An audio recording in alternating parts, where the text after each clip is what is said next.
Shalom saudara-saudara sekalian, selamat pagi kepada seluruh jemaat Big Shalom dan saudara-saudara dimanapun Anda berada.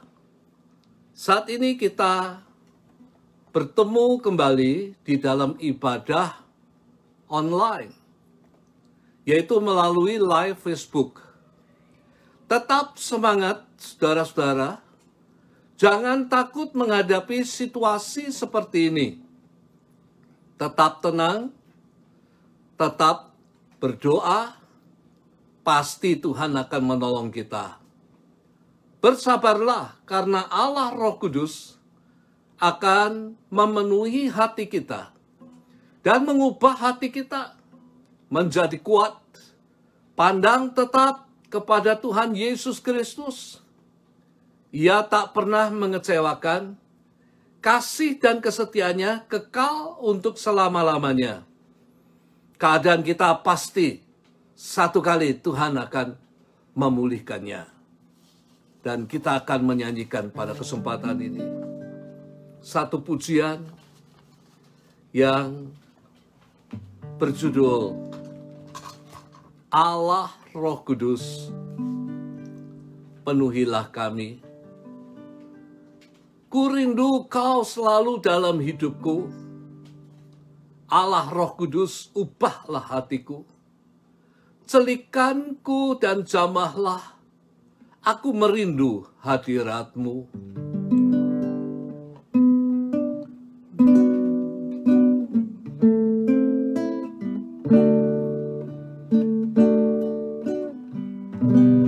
Allah Roh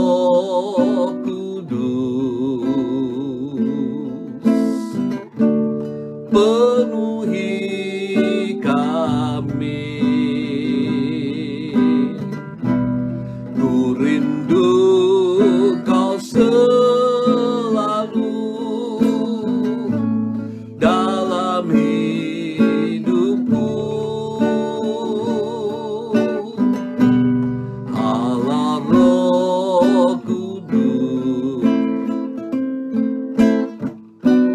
ubah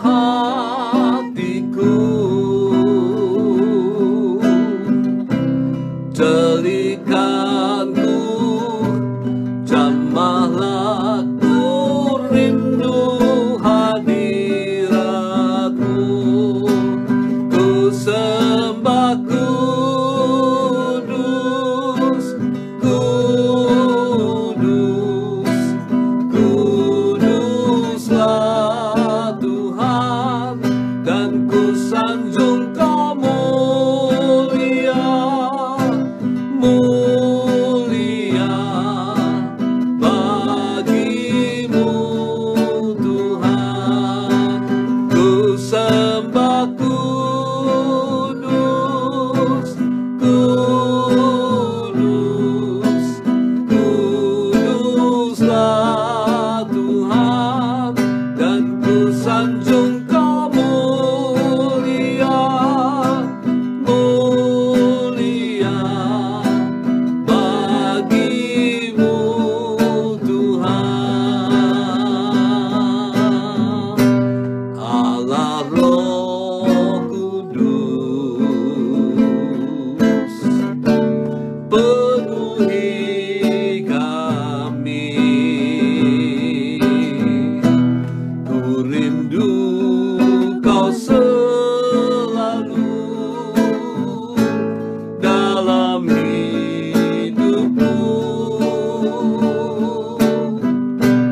Allah Roh Kudus, ubah hatiku.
Haleluya, haleluya. Ku sembah kudus, Engkau yang kudus, Engkau yang kudus.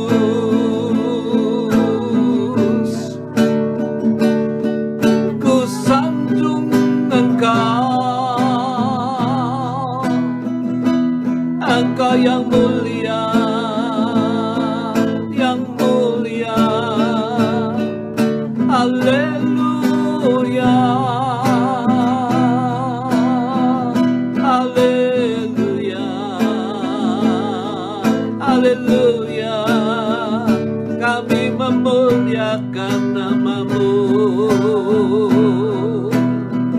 kami besarkan nama-Mu. Engkau yang berlayak, Engkau yang berlayak, Engkau yang berlayak. Oh haleluya, haleluya. Oh haleluya,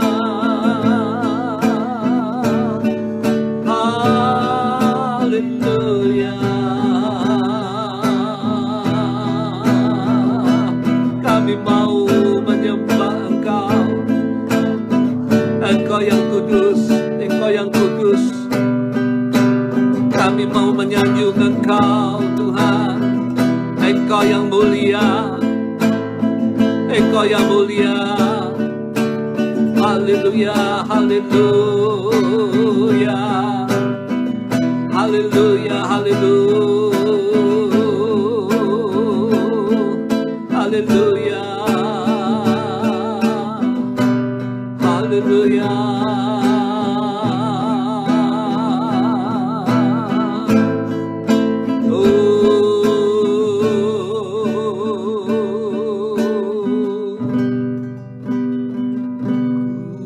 Sembah kudus,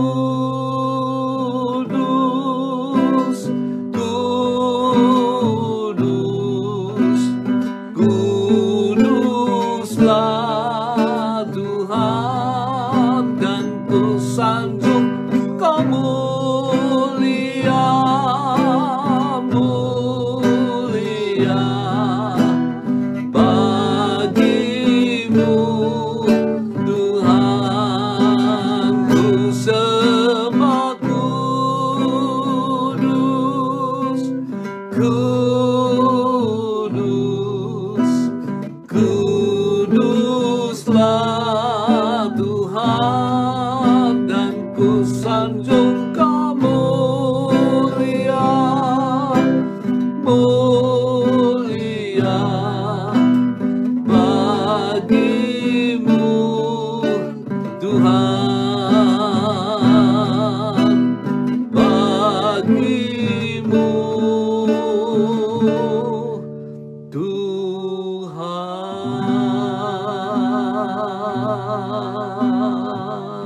Kami muliakan Engkau, kami mau membesarkan Engkau, kami mau serahkan Tuhan diri kami. Hidup kami hanya untuk memuliakan Engkau, untuk membesarkan nama-Mu. Kami mau menyerahkan diri kami di dalam tangan-Mu. Kami milik Tuhan, dan tidak ada satu kuasa yang boleh memiliki hidup kami. Hanya Engkau yang menjadi pemilik kehidupan ini.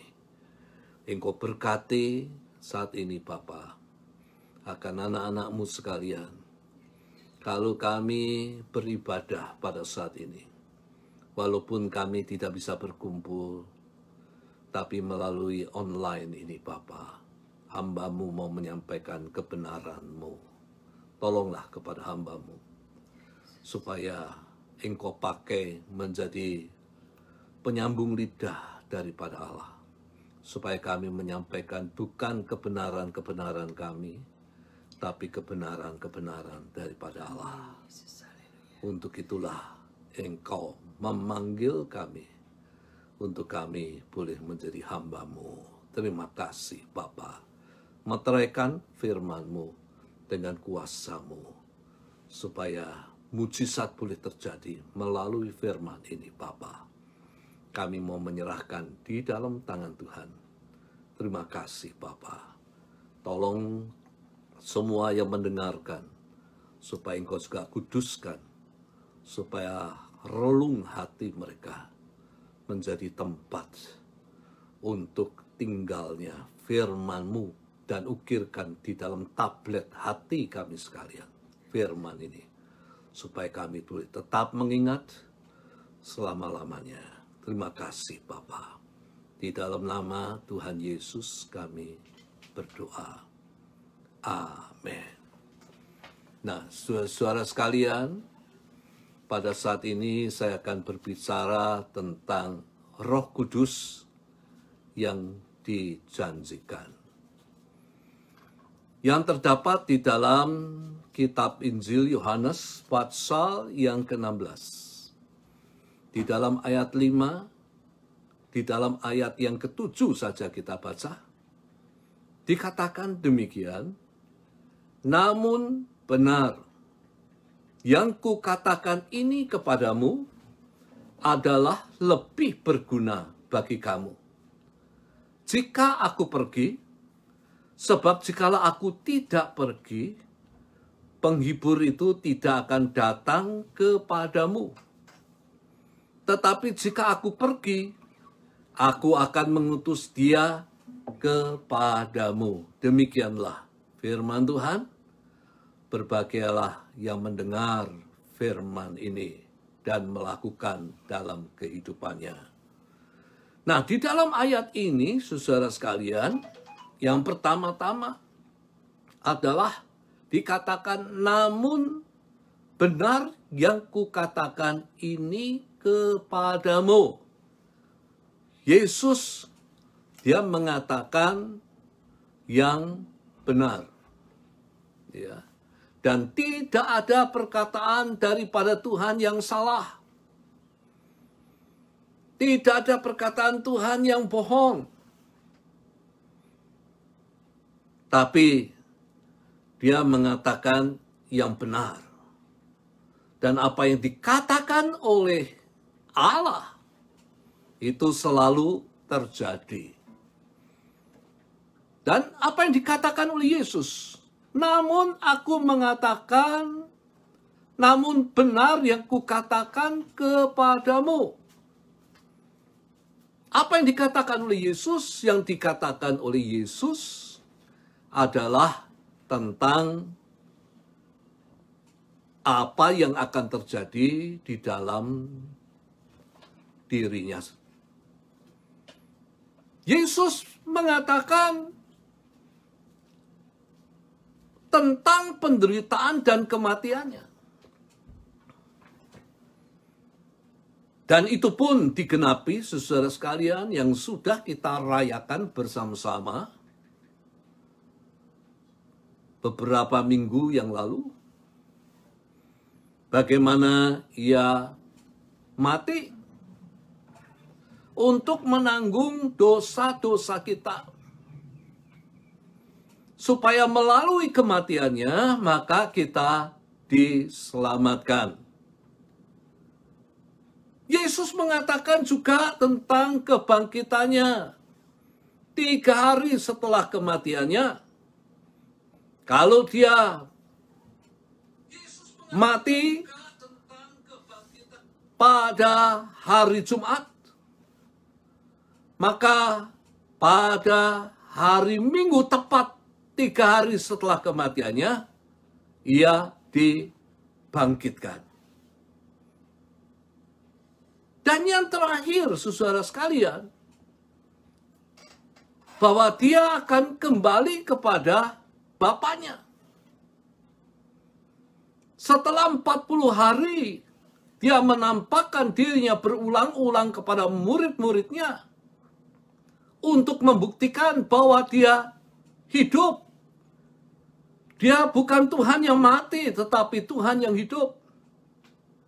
Maka setelah itu, ia akan kembali kepada Bapanya yang di surga. Ini yang akan kita peringati pada tanggal 21 yang akan datang, yaitu hari kenaikan Yesus ke surga.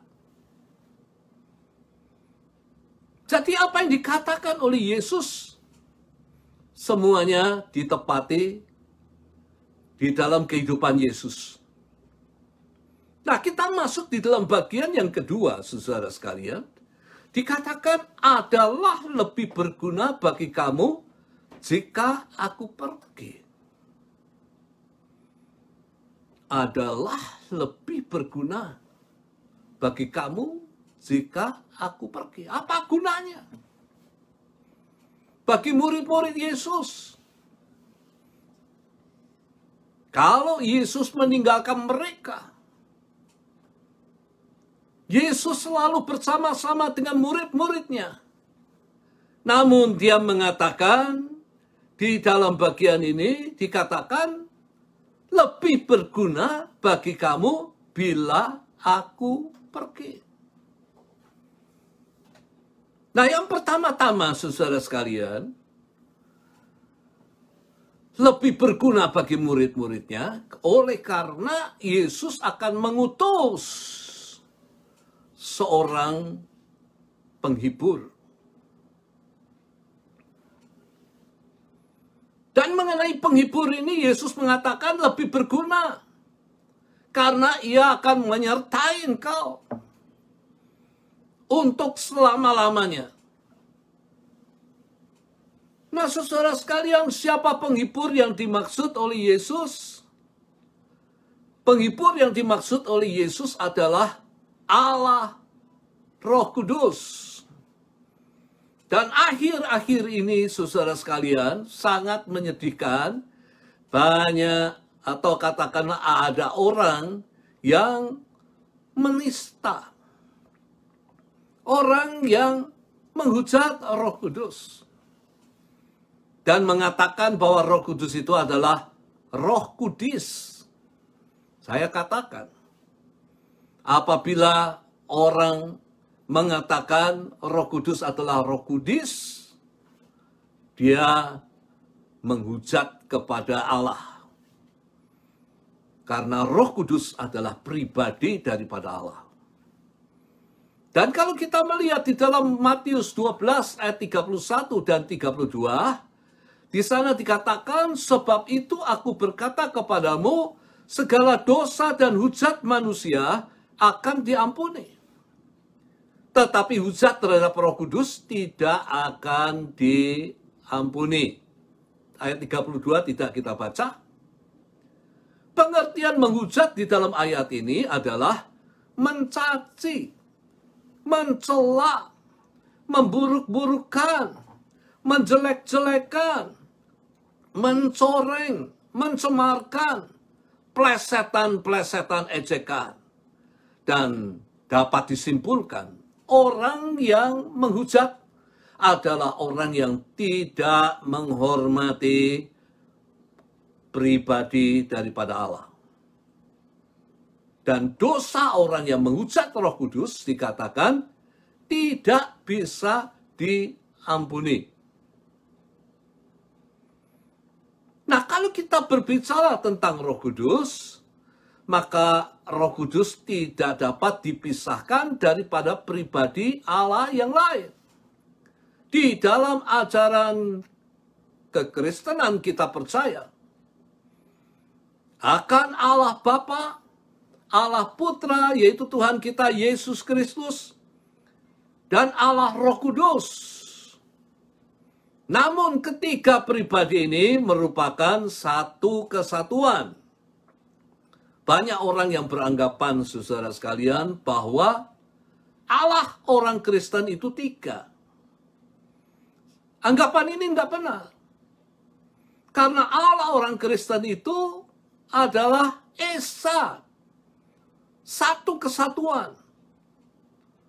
Di dalam Ulangan 6 ayat yang keempat, Markus 12 ayat 29, Yohanes 5 ayat 44, 1 Timotius 1 ayat 17, 1 Timotius 2 ayat 5. Semuanya menyatakan bahwa Allah daripada orang Kristen adalah Esa, di dalam pengertian satu kesatuan.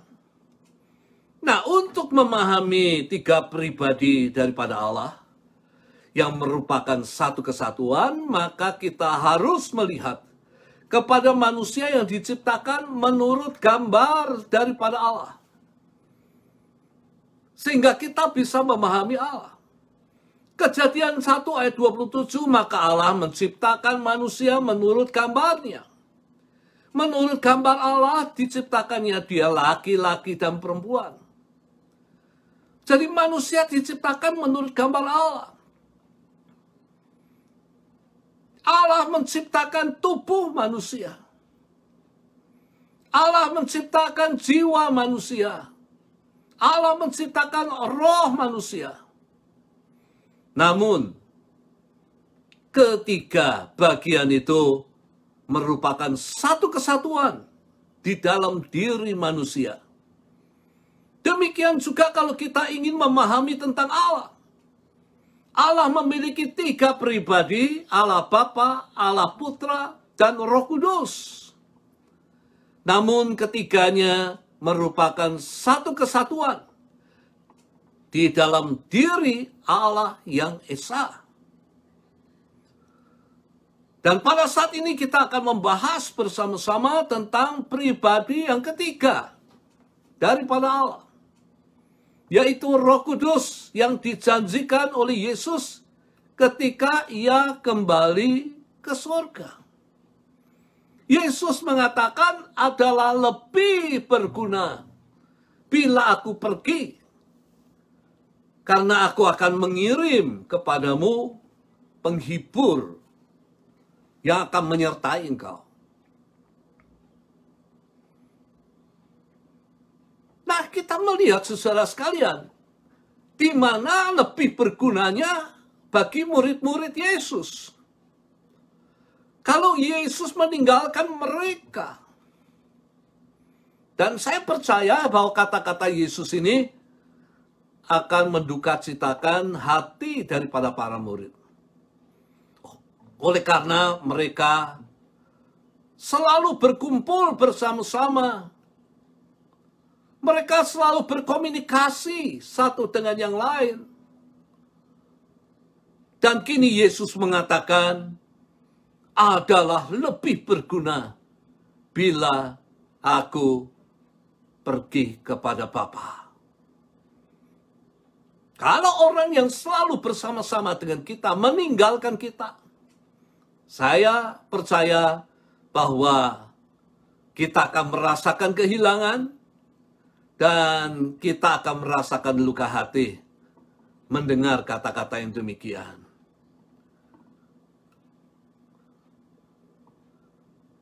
Namun, saudara sekalian,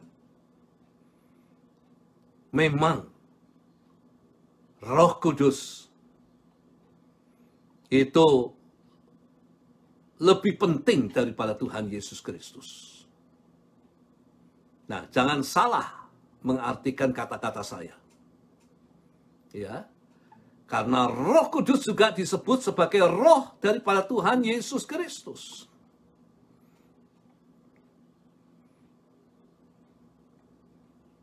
Yesus lebih berguna berada di dalam rohnya daripada berada di dalam tubuhnya bersama dengan murid-murid. Ini yang mau saya katakan. Sekali lagi bahwa lebih berguna karena Yesus di dalam rohnya yang kudus akan lebih berguna bagi murid-muridnya. Di dalam tubuh, maka keberadaan Yesus sangat terbatas. Dia hanya bisa berkumpul dengan murid-muridnya di tempat itu, namun dia tidak bisa berada bersama-sama dengan murid-murid yang lain di tempat yang lain. Tetapi di dalam roh, maka Yesus dapat berada dimanapun tempat di seluruh dunia. Di dalam roh, dia bisa bersama-sama dengan orang-orang yang percaya, baik yang ada di USA, baik yang ada di Indonesia, baik yang berada di benua Eropa, di benua Asia, di benua Amerika, di benua Afrika, di benua Australia. Yesus dapat bersama-sama dengan murid-muridnya. Karena di dalam roh, keberadaannya tidak terbatas. Sekali lagi, bahwa Roh Kudus seringkali juga disebut sebagai roh daripada Kristus. Ini yang saya maksud, bahwa Yesus di dalam roh lebih berguna daripada Yesus di dalam tubuhnya, saudara sekalian. Itu sebabnya Yesus mengatakan bahwa lebih berguna kalau aku pergi kepada Bapa. Oleh karena apa? Oleh karena aku akan mengirim penghibur datang kepadamu. Nah, kita melihat hal yang berikutnya. Apakah benar-benar penghibur itu berguna bagi kita? Kalau kita melihat di dalam firman Tuhan, saudara sekalian, peranan daripada penghibur demikian besar untuk orang-orang yang percaya. Karena ia disebut sebagai penghibur. Roh Kudus juga disebut sebagai roh kebenaran. Dan Roh Kudus juga disebut sebagai penolong di dalam kehidupan orang-orang yang percaya. Mari kita akan bersama-sama melihat kebenaran daripada kata-kata Yesus. Bahwa Roh Kudus itu berguna bagi kita. Yang pertama, peranan Roh Kudus sebagai penghibur ada dua. Ia menghibur mereka yang mengalami kehilangan.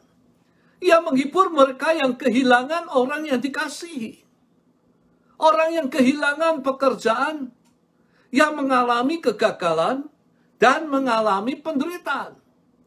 Dia menghibur kita, memberikan kekuatan yang baru, hingga kita menjadi tegar dan kuat menghadapi semuanya itu.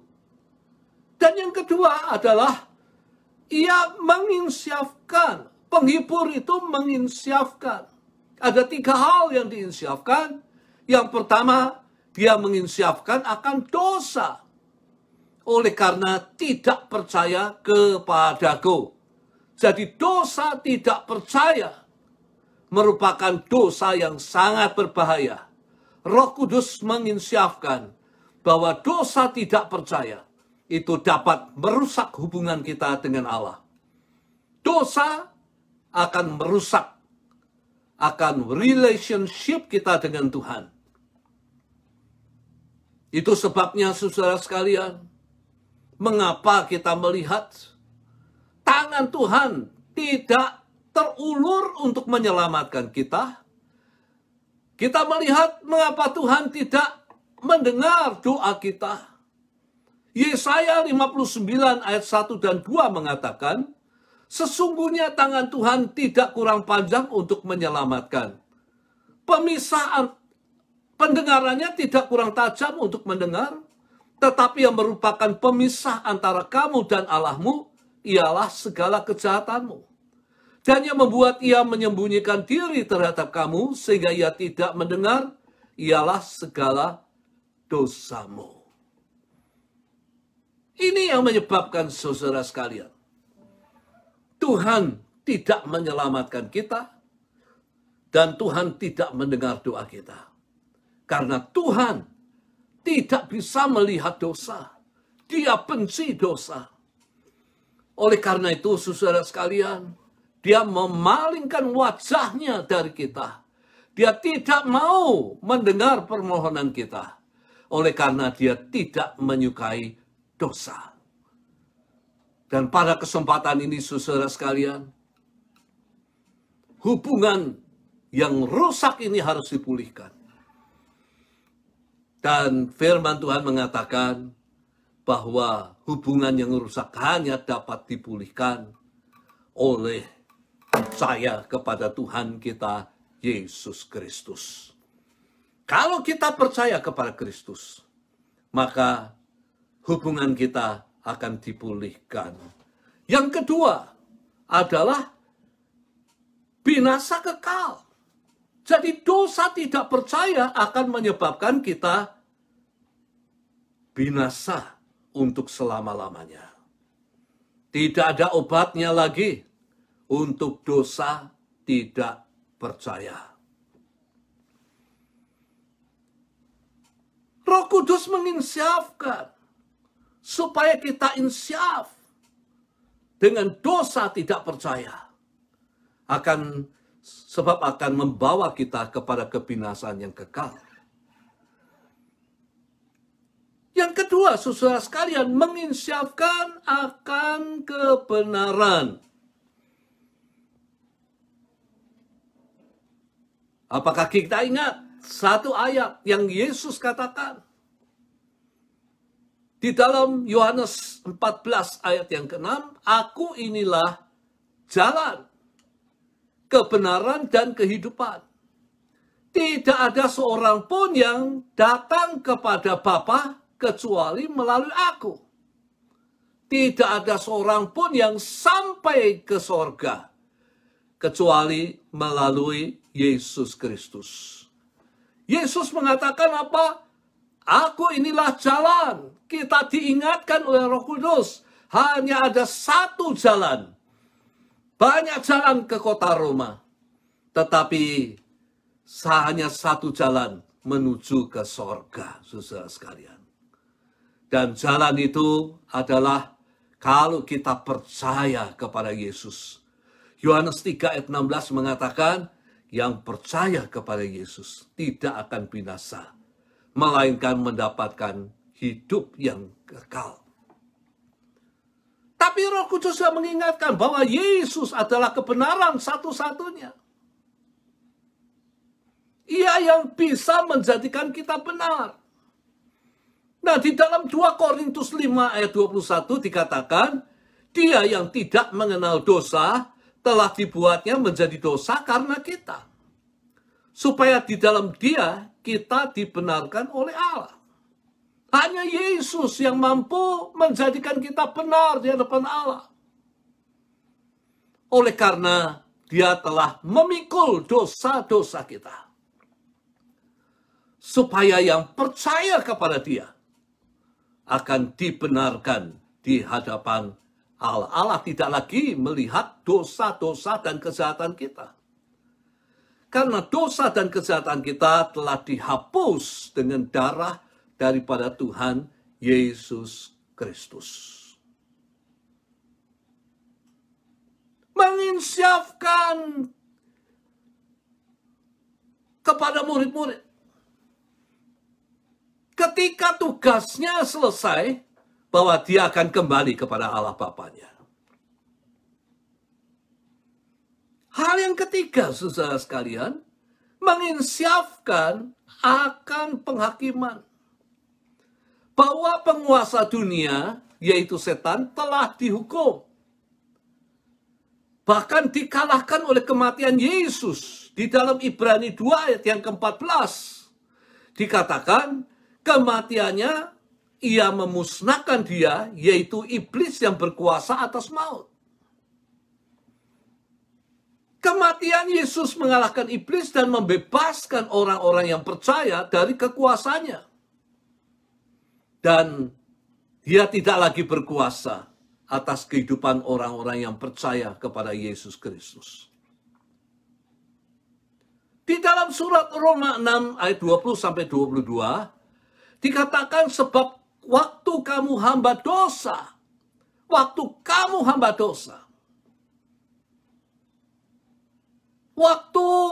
yang lalu kita menjadi hamba dosa. Mungkin pada waktu sekarang juga, saudara sekalian, ada di antara kita yang menjadi hamba dosa. Artinya apa hamba dosa?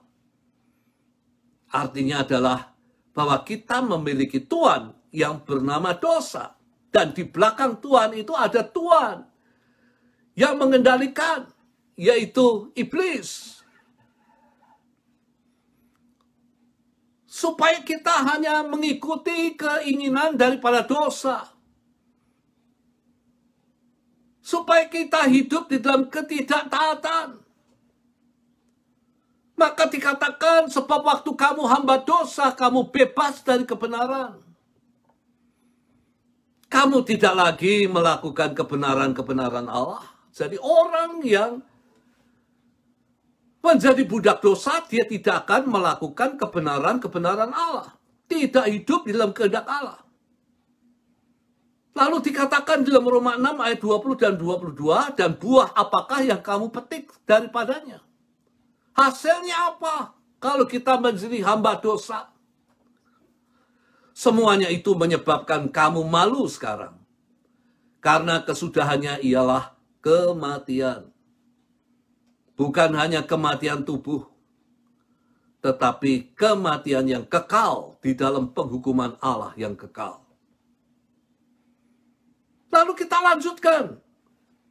Di dalam ayat ini dikatakan, tetapi sekarang setelah kamu dimerdekakan dari dosa, dan setelah kamu menjadi hamba Allah, oleh kematian Yesus kita sudah dimerdekakan dari dosa. Dan kita memiliki Tuhan yang baru. Siapa yang menjadi Tuhan kita? Yang menjadi Tuhan kita adalah Allah. Tuhan kita Yesus Kristus. Dan sebagai hamba, maka kita harus mengikuti keinginan, kehendak daripada Tuhan kita, yaitu Tuhan kita Yesus Kristus. Kamu beroleh buah yang membawa kamu kepada pengudusan. Kalau kita hidup di dalam kehendak Allah, maka hidup kita itu kudus, saudara sekalian. Orang yang tidak hidup di dalam kehendak Allah, hidupnya tidak kudus. Tetapi orang yang hidup dalam kehendak Allah, hidupnya adalah kudus. Dan kesudahannya ialah hidup yang kekal. Ini yang dikatakan dalam surat Roma 6 ayat 22. Kesudahannya ialah hidup yang kekal. Dan pada saat ini, saudara sekalian, apakah kita mau menjadi hamba daripada Allah? Kita mau bertuankan Yesus Kristus di dalam kehidupan kita. Melakukan apa yang menjadi kehendaknya, apa yang menjadi keinginannya. Bukan hanya kita percaya kepada Dia, tetapi kita harus hidup dalam kehendak Allah. Maka Tuhan akan mengaruniakan kepada kita kehidupan yang kekal. Nah, kita masuk di dalam bagian yang kedua, yaitu Roh Kudus sebagai roh kebenaran. Nah, kebenaran yang dimaksud adalah kebenaran Allah, kebenaran firman Allah. Saya percaya, saudara sekalian, walaupun mungkin kita sekolah, di dalam sekolah teologi tidak berarti bahwa kita itu memahami seluruh kebenaran Allah. Hanya Roh Kudus yang mampu menolong kita membuka pemahaman kita tentang kebenaran Allah. Dan kalau kita tidak memiliki persekutuan pribadi dengan Tuhan, maka kita tidak akan pernah memahami kebenaran daripada Allah. Tetapi kalau kita memiliki saat teduh dengan Tuhan, maka Roh Kudus akan mengajar kita, akan memberitahukan kepada kita melalui firman Tuhan tentang seluruh kebenaran daripada Allah. Pada saat ini, saudara sekalian, saya himbau supaya kita dibekali dengan kebenaran daripada Allah, supaya kita hidup di dalam kebenaran Allah. Milikilah waktu untuk bersaat teduh dengan Tuhan. Milikilah waktu untuk bersekutu dengan Dia. Hiduplah di dalam kehidupan doa. Jadikan firman Tuhan makanan sehari-hari kita. Dan yang terakhir, saudara sekalian, Roh Kudus adalah sebagai penolong. Dan ini terdapat di dalam Yohanes 14 ayat 16 sampai 17. Saya akan bacakan. Yohanes 14 ayat 16 sampai 17. Aku akan meminta kepada Bapa dan Ia akan memberikan kepadamu seorang penolong yang lain, supaya Ia menyertai kamu selama-lamanya, yaitu Roh kebenaran. Dunia tidak dapat menerima Dia, sebab dunia tidak melihat Dia dan tidak mengenal Dia. Tetapi kamu mengenal Dia, sebab Ia menyertai kamu dan akan diam di dalam kamu. Nah, kita akan merenungkan bersama-sama ayat ini. Dikatakan, aku akan meminta kepada Bapa dan Dia akan memberikan kepadamu seorang penolong yang lain, supaya Ia menyertai kamu selama-lamanya, yaitu Roh kebenaran. Sekali lagi, siapa penolong yang dimaksud? Ada orang dari golongan agama yang lain mengatakan bahwa penolong yang dimaksud adalah nabi yang akan datang setelah Tuhan kita Yesus Kristus. Tetapi jelas di dalam bagian ini dikatakan penolong itu adalah Roh kebenaran, Roh Kudus, yang tidak memiliki tubuh, yang berjalan tidak meninggalkan jejak di tanah, saudara sekalian. Jadi sekali lagi bahwa penolong ini adalah roh daripada Allah. Roh yang akan menyertai kehidupan kita untuk selama-lamanya. Penolong yang mampu melakukan segala perkara. Bagi manusia mustahil. Tapi bagi penolong itu tidak ada perkara yang mustahil. Bagi manusia sulit untuk bisa mengatasi masalah. Tetapi bagi penolong itu, yaitu pribadi daripada Allah, tidak ada perkara yang sulit. Dia mampu melakukan segala sesuatu. Dia akan menyertai kita. Sehingga kita tidak lagi takut menghadapi hari esok. Karena penolong kita lebih besar daripada segala kesulitan masalah yang kita hadapi. Yang berikutnya, dikatakan bahwa penolong itu akan diam di dalam kita. Dia bukan hanya berada di samping kita, tetapi dia juga berada di dalam hidup orang-orang yang percaya.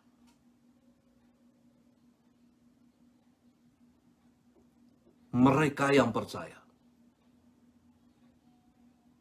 Maka roh itu akan diam di dalam kehidupannya.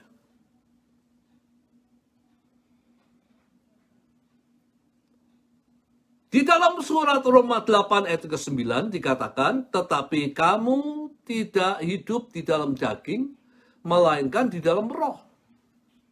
Jika memang roh Allah diam di dalam kamu, tetapi jika orang tidak memiliki roh Kristus, ia bukan milik Kristus. Jadi roh itu ada di dalam kehidupan kita. Roh itu yang akan memimpin, menuntun kita. Roh itu yang akan memberitahukan kepada kita kebenaran-kebenaran Allah. Dan memimpin kita untuk kita boleh berjalan di jalan daripada Tuhan. Jalan di dalam kebenaran-kebenaran Allah.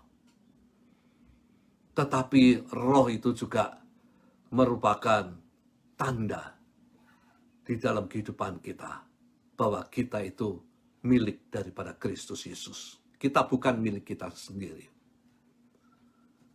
Kita milik daripada Allah. Dan saya percaya satu perkara, saudara sekalian. Sebagai milik daripada Allah, hendaknya kita selalu memuliakan nama daripada Tuhan kita. Jangan memalukan nama daripada Tuhan. melalui kehidupan kita sebagai milik daripada Tuhan, maka saya percaya bahwa Tuhan akan menyayangi kita. Tuhan akan memelihara kita. Tuhan yang akan menjagai kita. Tuhan yang akan melindungi kita daripada segala mara bahaya. Oleh karena kita milik daripada Kristus. Siapa Roh Kudus itu? Dia adalah penghibur. Dia adalah roh kebenaran. Dia adalah penolong yang selalu akan menyertai kita. Menyertai kehidupan kita. Menyertai pelayanan kita. Dan pada saat ini, saudara sekalian, biarlah menjadi doa kita. Supaya Roh Kudus yang akan senantiasa memulihkan gereja. Supaya kuasa daripada gereja yang sudah tidak nampak boleh kembali menjadi nampak. Dan kalau gereja diperlengkapi dengan kuasa dari tempat yang maha tinggi, saya percaya akan terjadi revival yang sangat hebat di dalam dunia ini, saudara sekalian. Sebelum Maranatha, Tuhan Yesus Kristus datang kedua kalinya.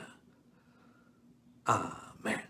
Kita akan sama-sama menyanyikan satu pujian pada kesempatan ini. Pujian ini berjudul Berhembuslah Roh Kudus. Bait yang kedua, Mengalirlah Roh Kudus.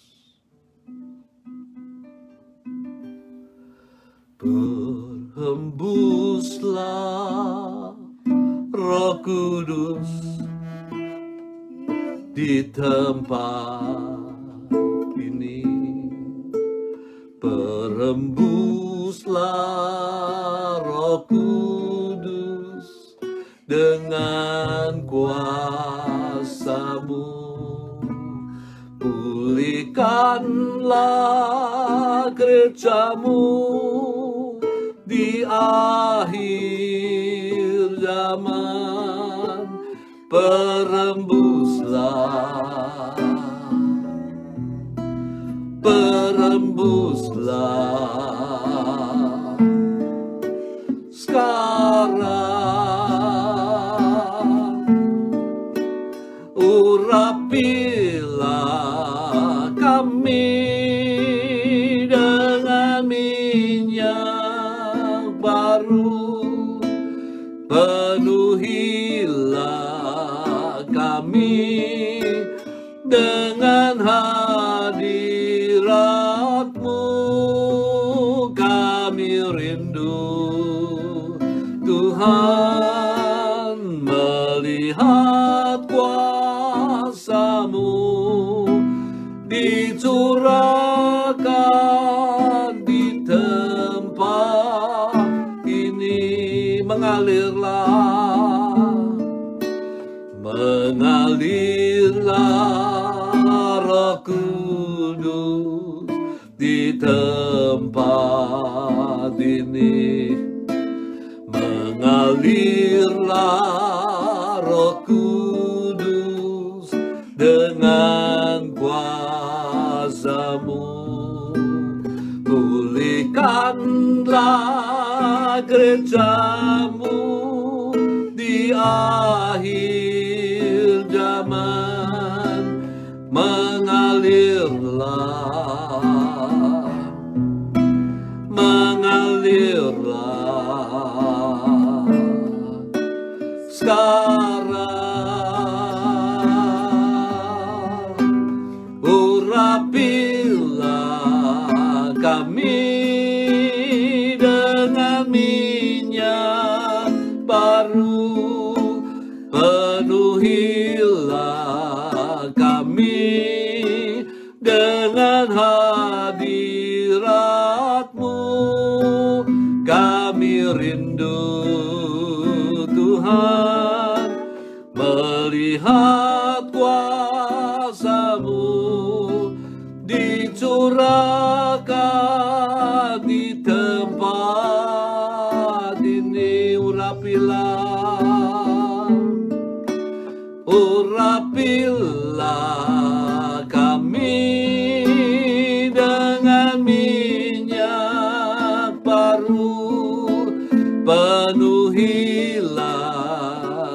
kami dengan hadirat-Mu. Kami rindu Tuhan melihat kuasa-Mu dicurahkan di tempat ini, dicurahkan di tempat ini.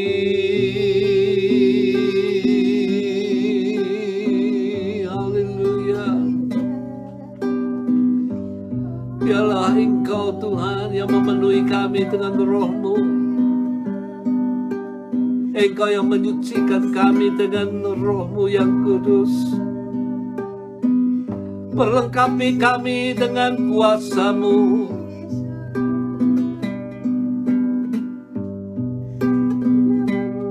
Urapilah gereja-Mu dengan kuasa-Mu,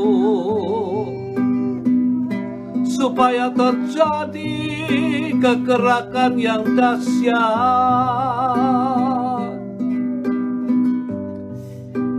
lebih daripada hujan awal yang terdiri yang terjadi di dalam Kisah Rasul. Curahkanlah hujan akhir, hujan yang lebih dahsyat daripada hujan awal. Penuhi gereja-Mu dengan roh-Mu. Perlengkapi kami sekalian dengan kuasa-Mu,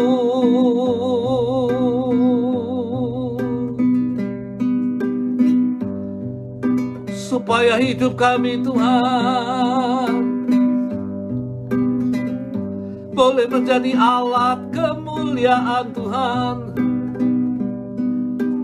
supaya hidup kami boleh membawa banyak jiwa datang kepadamu. Tanpa Engkau kami tidak dapat berbuat apa-apa. Inilah doa kami Bapa.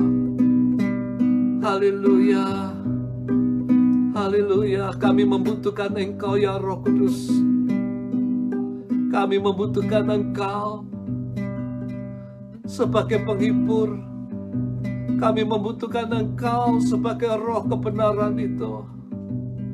Dan kami membutuhkan Engkau sebagai penolong dalam kehidupan kami, dalam pelayanan kami. Haleluya Yesus. Haleluya. Curahkanlah hujan akhir yang lebih lebat daripada hujan awal. Terima kasih Bapa. Kami menyerahkan dalam tangan Tuhan. Biarlah Tuhan Engkau yang akan senantiasa memakai kami sekalian menjadi alat kemuliaan-Mu. Pakailah kami. Terima kasih Tuhan Yesus. Dan kami berdoa pada kesempatan ini Bapa. Kami berdoa, kami serahkan Tuhan untuk masalah yang kami hadapi pada saat ini. Kami mau menyerahkan Tuhan mengenai vaksin untuk bisa mengatasi COVID-19 yang pada saat ini sedang dikerjakan. Kami mau menyerahkan di dalam tangan Tuhan. Kami mengakui kebodohan kami, ketidakmampuan kami. Tanpa Engkau kami tidak dapat berbuat apa-apa. Dan biarlah Tuhan sendiri yang akan menolong para saintis, ilmuwan,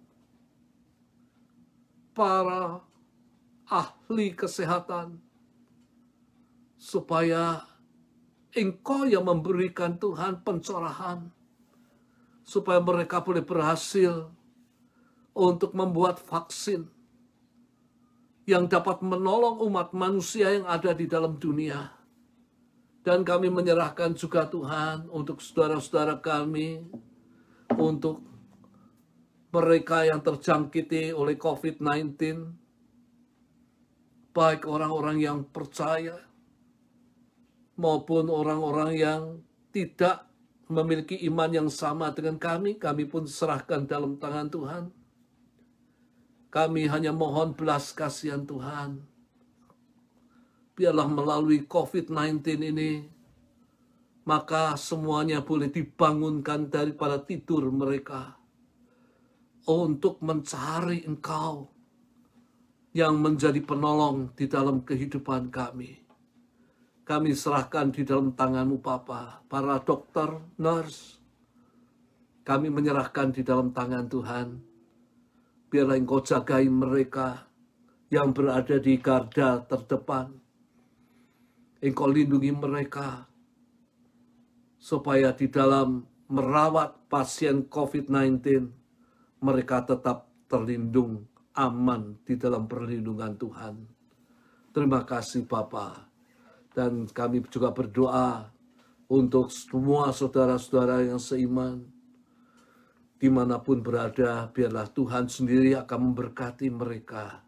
Berikan iman yang kuat di dalam menghadapi masalah ini Bapa, supaya tidak ada satupun yang gugur, tapi mereka tetap kuat di dalam Engkau. Terima kasih Bapa, kami menyerahkan di dalam tangan-Mu. Kami percaya bahwa Engkau adalah penolong di dalam kehidupan kami. Terima kasih Bapa. Berkati semua yang hadir dalam ibadah online ini. Jangan ada satupun yang Engkau lewati, yang sakit Engkau sembuhkan, yang susah dihiburkan, yang lemah dikuatkan. Terima kasih Bapa. Kami serahkan di dalam tangan Tuhan, dan saudara-saudara sekalian, terimalah pada saat ini berkat daripada Tuhan yang saya sampaikan di dalam nama Tuhan Yesus. Kasih daripada Allah Bapa, kasih karunia Tuhan Yesus Kristus di dalam persekutuan dengan Roh Kudus menyertai engkau sekalian. Saat ini sampai Maranatha, Tuhan Yesus Kristus datang untuk kedua kalinya. Semua yang diberkati mengatakan amin. Dan akhirnya saudara sekalian, kami atau saya bersama dengan istri mengucapkan sampai berjumpa lagi dalam kesempatan mendatang. Tuhan memberkati kita. Amin.